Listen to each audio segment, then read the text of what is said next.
Je le disais dans les titres, la chasse à la tourterelle a longtemps déchaîné les passions en Aquitaine et notamment dans le Médoc.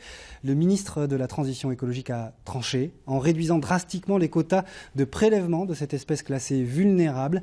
Quelles que soient les réactions pour ou contre, elles sont évidemment nombreuses. Margot Dubiel et Nicolas Pressicot. Les chasseurs devront compter leurs coups de fusil. Cette année, ils ne pourront prélever que 18 000 tourterelles des bois sur le territoire national, contre 92 000 habituellement. Un quota qui soulève des incompréhensions en Gironde. Vous savez, si on divise 18 000 par 1 million de chasseurs, ça ne fait pas une grosse part à l'arrivée. S'il y a des mesures à prendre, il y en a sans doute, il faudrait qu'elles soient prises au niveau international.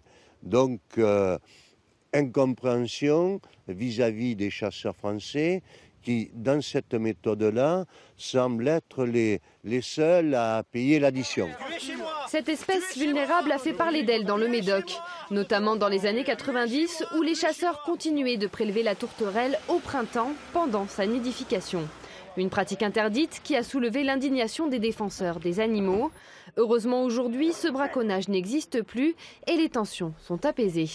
Mais la Ligue de protection des oiseaux souhaiterait l'interdiction de cette chasse à l'année. C'est pas suffisant, il faut un moratoire pendant quelques années. En fait, ce que dit la Commission, c'est que si on fait un moratoire dans tous les pays d'Europe, pas juste en France, mais même dans tous les pays d'Europe. Alors la France y participe, elle est même exemplaire normalement, elle veut l'être. Si on fait un moratoire dans tous les pays d'Europe sur la tourterelle des bois, on a une chance sur 2 d'enrayer le déclin dans 10 ans. Insuffisant pour les uns, injuste pour les autres.